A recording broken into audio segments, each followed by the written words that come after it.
Hey guys, मेरा नाम है सैयद सोबान और आप देख रहे हैं जागरणजोश.com। और इस वीडियो में आज हम आपको बताने वाले हैं कुछ करंट अफेयर्स के क्वेश्चंस।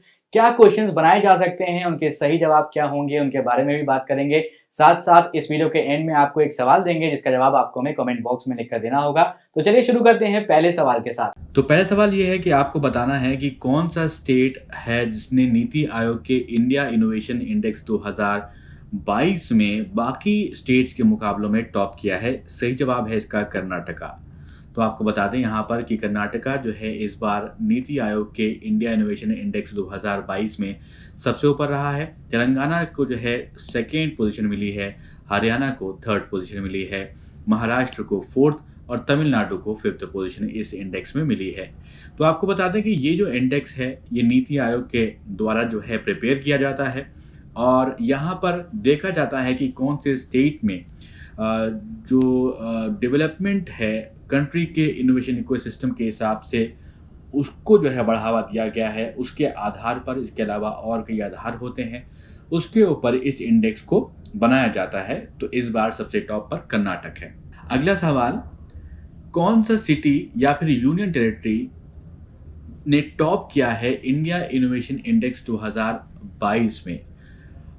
तो स्टेट्स की कौन सी सिटी या फिर यूनियन टेरिटरी कौन सी है वो, तो इसका जो सही जवाब है वो है चंडीगढ़।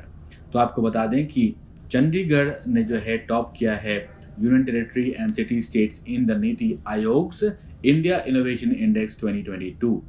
तो इंडिया इंडेक्स स्टेट्स और यूनियन टेरिटरीज को जो है मापा जाता है उनके इनोवेशन परफॉर्मेंस और उनके जो इंकरेजमेंट होता है, हेल्दी कंपटीशन जो होता है उसके आधार पर नापा जाता है। और चंडीगढ़ जो है उसको फर्स्ट रैंक मिली है यहाँ पे, जैसे कि आप देख सकते हैं। दिल्ली को जो है सेकंड और अंडमान निकोबार को यहाँ पर इस इंडेक्स में थर्ड पोजीशन दी गई है। अगला सवाल पासपोर्ट से जुड़ा हुआ। तो ये सवाल हमने कल भी डिस्कस किया था, बट एक सवाल यहाँ पर बनता है। तो आपको बता दें कि आपको ये बताना है कि what was India's rank on Henley passport index 2022। इसका सही जवाब है ऑप्शन सी 87th। तो भारत का 87th रैंक है और ये 60 कंट्री में वीज़ा फ्री जो है पासपोर्ट के साथ, भारतीय पासपोर्ट के साथ हम ट्रैवल कर सकते हैं, हम भारतीय ट्रैवल कर सकते हैं। और ये पहले पोजीशन 85th हुआ करती थी, लेकिन जो दो पायदान नीचे जो है खिसक गए हैं, अब 87th रैंक हो गई है।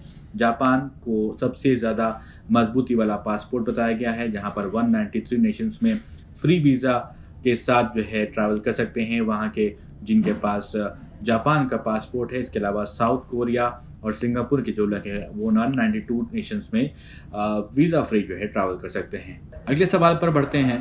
तो सवाल ये है कि आपको बताना है कि विश्व का वो कौन सा ओल्डेस्ट मेल जायंट पांडा है जिसकी अभी रिसेंटली डेथ हो गई है और कितना उसकी उम्र थी।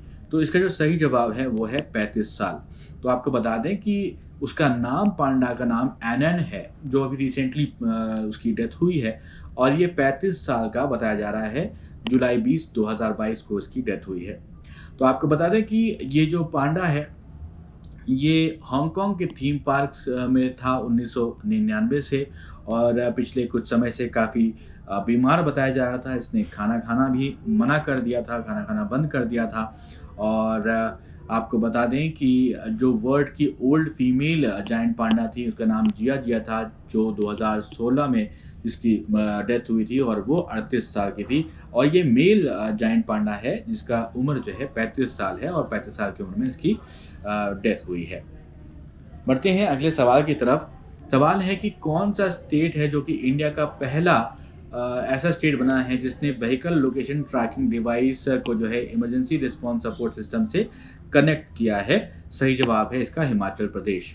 तो आपको बता दें कि हिमाचल प्रदेश में जो है ऐसा हो गया है और ये भारत का पहला राज्य बन गया है जहां पर vehicle location tracking device VLTD जिसे कहते हैं उसको emergency response support system ERSS से जो है कनेक्ट कर दिया गया है और इससे जो है काफ़ी ज़्यादा आसानी होने वाली है। बढ़ते हैं अगले सवाल की तरफ। सवाल है कि इंडियन इकोनॉमी को कितना एक्सपेंड करने वाली है फाइनेंशियल ईयर 2022 और 23 में एज पर फिकी सर्वे। तो इसका जो सही जवाब है वो है 7%। तो आपको बता दें कि the federation of Indian chambers of commerce and industries, जिसे कहते हैं क्या, फिकी, उसने क्वार्टरली सर्वे रिलीज किया है 20 जुलाई 2022 को। और फिकी सर्वे ने ये वार्न किया है कि यूक्रेन वॉर की वजह से इन्फ्लेशन जो है वो बढ़ता रहेगा और कंज्यूमर जो है उसके डिमांड पर जो है डेंट पड़ते रहेंगे। और सर्वे जो है वो बताता है कि इंडिया का ग्रोथ फोरकास्ट जो है वो 7% पे है फिस्कल ईयर 2022 और 23 के लिए, जो कि काफ़ी ज़्यादा धीमे हैं। जो पिछला एस्टिमेट बनाया गया था वो था 7.4% का, और आरबीआई का जो प्रोजेक्शन था वो 7.2% की ग्रोथ का प्रोजेक्शन था। लेकिन अब जो है फिकी की सर्वे जो है उसके सामने आया है और उसमें 7% बताया गया है। तो जो सवाल हमने आपसे पिछले वीडियो में पूछा था, तो यूनियन कैबिनेट ने एक अप्रूवल दिया है, एमओयू पे साइन किया है, जुडिशियल कोऑपरेशन का जो है ये है, और किस कंट्री के साथ किया है, तो इसका जो सही जवाब है वो है मालदीव्स। तो आप में से बहुत सारे दोस्तों ने इसका सही जवाब दिया है। अब एक सवाल आपके लिए, जिसका जवाब आप कमेंट बॉक्स में लिख के बताइए हमें। आपको यह बताना है कि when did Neil Armstrong and buzz Aldrin touched down the lunar surface, becoming the first ever humans to land on the moon? कौन सा वो दिन था जब नील आर्मस्ट्रॉन्ग और बज़ एल्ड्रिन ने चांद की सतह को छुआ था? आपके ऑप्शंस ये रहे यहाँ पर, इसमें से सही जवाब हमें लिख के बताइए। और अगर ये वीडियो अच्छा लगा, वीडियो को लाइक करें, वीडियो को शेयर करें अपने दोस्तों के साथ, और अभी तक आपने हमारे चैनल को सब्सक्राइब नहीं किया है ज़रूर सब्सक्राइब करें और देखते रहें जागरण जोश.com।